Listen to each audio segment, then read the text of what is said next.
Assalamualaikum warahmatullahi wabarakatuh. Jumpa lagi kita dalam channel Bang Rai. Eh, dalam opini kali ini kita akan membahas bagaimana eh, adanya wacana dari para ketua umum partai untuk melakukan pemilu tidak langsung pada tahun 2029 nanti. Eh, Wacana ini bergulir di tengah kedukaan masyarakat kita yang sedang lagi bencana, terkhusus di Sumatera. Dalam hal ini di Aceh, Sumatera Utara, dan Sumatera Barat. Rasanya membicarakan pemilu tidak langsung atau katakan ingin merubah undang-undang pemilu menjadi pemilu tidak langsung di tengah bencana kita saat ini menjadi bagian yang rasanya kurang atau katakanlah kurang etis. Saya tidak mengatakan bahwasanya pemerintah tidak bekerja untuk membantu bencana. Tentu sudah menjadi ada bagian tersendiri untuk itu. Tetapi rasanya naif jika pemilu itu masih berlangsung 4 tahun lagi. Sementara kita pemerintahan sekarang pun, pemerintahan Prabowo Subianto dengan wakilnya Gibran Rakabuming Raka masih berjalan kurang lebih 1 tahun. Saya kira terlalu dini untuk membicarakan isu pemilihan umum tidak langsung ini.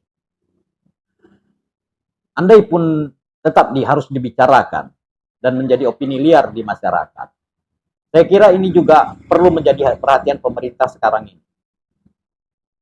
Kita masih ingat bagaimana dulu pemilu antara pemilu melalui perwakilan di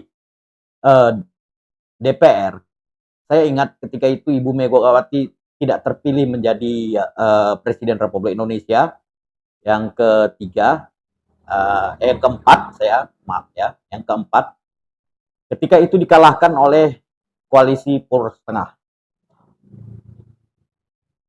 Yang sama-sama kita ketahui bahwasanya pemenang pemilu ketika itu adalah partai politiknya Partai Demokrasi Indonesia Perjuangan. Tetapi Ibu Megawati dengan berlapang hati tetap saja menghormati hasil keputusan tersebut. Walau saya tahu bagaimanapun hati beliau perih. Tetapi yang namanya wujud dari demokrasi, beliau tetap tegar untuk ke depan sebagai seorang negarawan. Beliau tidak mendendam. Beliau dengan lapang hati bahkan membuka pintu selebar-lebarnya.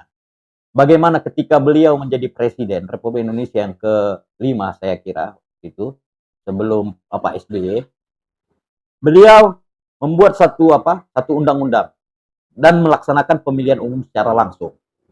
Yang kemudian sama-sama kita ketahui, partai pemenang pemilu ketika itu adalah Partai Demokrat yang dipimpin oleh Bapak Susilo Bambang Yudhoyono. Yang notabene adalah Menko pada masa pemerintahan Ibu Megawati. Tetapi beliau dengan hati yang lapang tetap legowo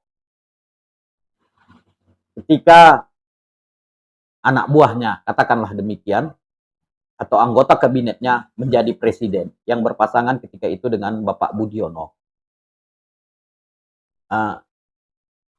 Dalam hal ini kita harus garis bawahi, pemilu ini sudah berlangsung sejak 2 periode di masa Bapak Budiono, Bapak Susilo Bambang Yudhoyono, dalam hal ini Bapak Ketua Umum Partai Demokrat, sampai kepada masa Bapak Jokowi, 2 periode. Artinya sudah lebih kurang 20 tahun pemilu ini berlangsung. Bahkan di masa Bapak Prabowo Subianto pun terpilih menjadi presiden adalah pemilu langsung.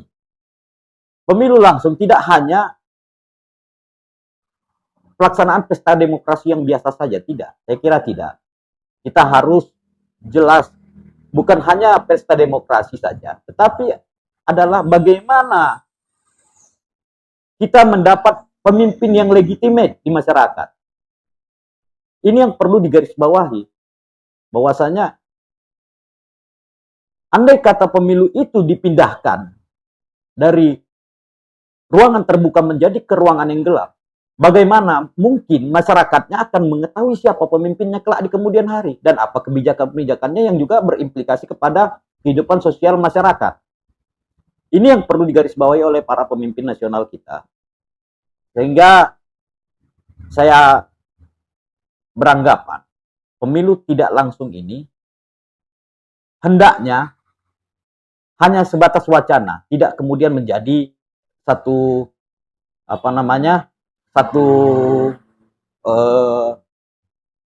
satu istilahnya diundangkan demikian atau dilaksanakan. Terus terang kita banyak mendengar dari pengusung pemilu tidak langsung ini, baik itu dari Partai Golkar, baik itu dari partai-partai lain, bahwasanya mereka selalu mengumbar, mengatakan bahwa rasio angka-angka yang keluar atau jumlah uang yang keluar, kos yang melekat di dalam pemilu langsung ini itu begitu tinggi. Tetapi sebenarnya pemilu langsung sebenarnya sudah dibiayai oleh negara melalui APBN dan dikelola oleh Komisi Pemilihan Umum sebagai badan penyelenggara.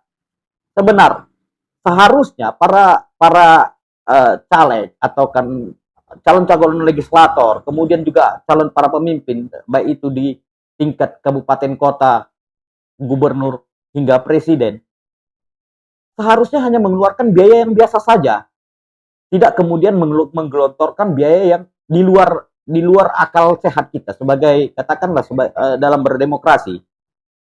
Ini faktor inilah yang kemudian mereka seret-seret seolah-olah menjadi pemilu yang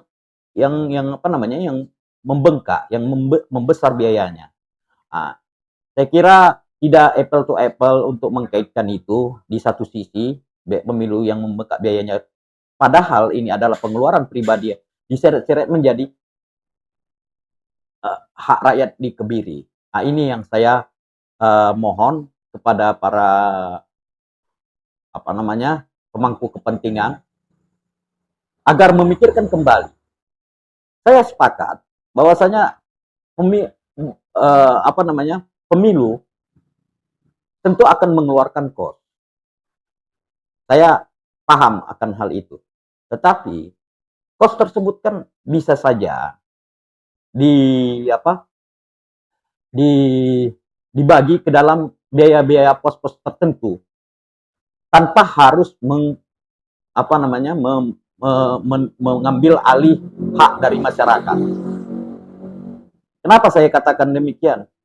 Andai kata biaya spanduk, biaya kampanye dan lain sebagainya itu bisa ditekan dengan cara yang lebih akomodatif, saya kira niscaya kita akan mendapat pemilu yang lebih, selain juga fleksibel, tapi lebih akomodatif dan juga lebih legitimate. Ini yang perlu menjadi catatan penting bagi para petinggi di negara kita ini. Tanpa mengurangi rasa hormat saya kepada para pemimpin di negeri ini, kita perlu ingat keputusan juga dari Mahkamah Konstitusi. Keputusan dari Mahkamah Konstitusi di keputusan 110 dan 135 kalau saya tidak salah ya, mohon dikoreksi, itu menyebutkan bahwasanya pemilu itu sudah diketok palu menjadi pemilu langsung. Jangan kemudian keputusan ini dirubah lagi, yang sehingga membuat lagi menjadi keputusan baru di Mahkamah Konstitusi.